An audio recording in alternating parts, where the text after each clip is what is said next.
So as I was going through that first healing journey, I had to ask myself, what allowed the cancer to develop? I thought I was doing everything right. Ate organic before organic was in style, home birth, breastfed my kids, chiropractic, exercise, you name it, I was doing it. And yet cancer showed up. And as I was doing the research and really doing a lot of soul searching, I realized that there were a lot of things that needed to be done, but I was kind of jumping all over the place. There was no consistency in my approach. So I said, I need a system so I can check off the boxes and know that I've checked off all the boxes. And this is when I came up with what I call the 7 Essential System.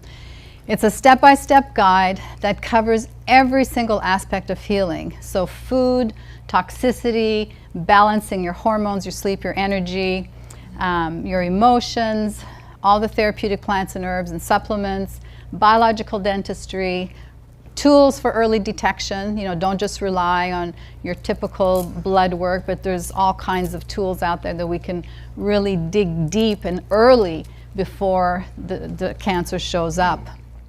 So essential number 1, let food be your medicine. We had the discussion the other day. I don't think there is only one way to eat. I think it's a very individual thing. But for me, I'd been juicing for decades, and so I really amped up the juicing. But when I did, I wasn't feeling well. Started checking my blood sugar, spiking. Insulin, fasting insulin was high. I was insulin resistant. So I did a ketogenic diet, hardcore, for 6 months as a metabolic reset. Introduced intermittent fasting, caloric restriction. I started to blend instead of juice. I did a test called the nutrition genome testing, which looks at your genetic weaknesses and what foods and supplements and lifestyles best support your genome. Essential number 2 is to reduce your toxic exposure. Obviously, I lived a very clean life in many ways, but I amped up the detoxification. Coffee enemas every day, rectal, vaginal ozone, hyperthermia, biomat, lymphatic drainage with the XP2. I didn't know you did it on animals too. Yeah, it's great. All kinds of cleanses. Essential number 3 is to balance your energy. And this was probably one of my biggest ahas, was to bring my body into the parasympathetic response every single day. Because we know we can't heal if we feel like we're being chased by a saber-toothed tiger, right? And so learning that and all the different tools, and one of the tools that I used was heart math. Is anybody familiar with heart math? Yeah, great. Heart rate variability, chiropractic, grounding, balanced my hormones, supported my hormones with methylation support. Basically, some women have a genetic weakness where they can't break down their hormones properly. And so I had to, I discovered that and had to give my hormones that support. Moved to Florida, literally, to get more sunshine and fresh air, and learned to improve my sleep, because my sleep was problematic for me for many, many years. Essential number 4 is to heal the emotional wounds. We've talked a lot about that, right? And it often comes back to the heart. EVOX, electronic voice stimulation and analysis. Basically, you talk into the little microphone as you speak a statement, and it reads the stress in your voice. You have your hand on the cradle, and it inputs classical music with frequencies and frequencies on the cradle. So it helps you to undo those negative patterns that you're thinking and feeling. Very, very powerful. Really some big shifts there. NES, EFT. How many people are familiar with EFT? Yeah, lots of EFT. I had 2 EFT coaches. Journaling, meditation, brain tap is another great tool for meditation. And then number 5 is embracing biological dentistry. Now, I worked with a biological dentist, but I said, I need to go really deep with you.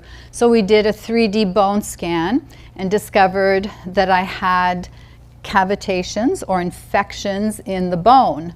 And she said, you also have a little cavity at the base of tooth number 14, which is the breast meridian, right? Your teeth are connected to all your organs through the meridian system. This one sat on the left breast. Prior to that, I had one on the bottom, which affected the left breast. And she said, you have an autoimmune condition called root resorption. When she went to drill, my tooth was empty. And it was the immune system that attacked the tooth. I had no pain, had no idea.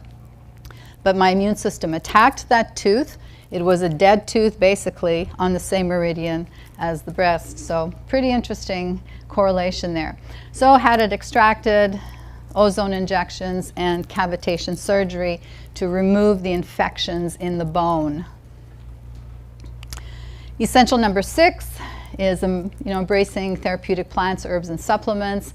I used the RGCC test, which measures circulating tumor cells, and it tests specific natural extracts and chemotherapy agents, if you want, against those cancer cells to see which ones are most effective. So it takes the guesswork out of what should I take? Should I take bloodroot or wormwood or vitamin C or poly-MVA? Which ones are going to be most effective for me? So for me, I had to do a lot of high-dose vitamin C IVs, poly-MVA, high-dose enzymes, all kinds of tinctures, homeopathy, supplements, etc. And then lastly is number 7 is embracing adopt very early detection. The BAM stands for Breast Health Awareness Month instead of Breast Cancer Awareness Month, right? We want to focus on breast health.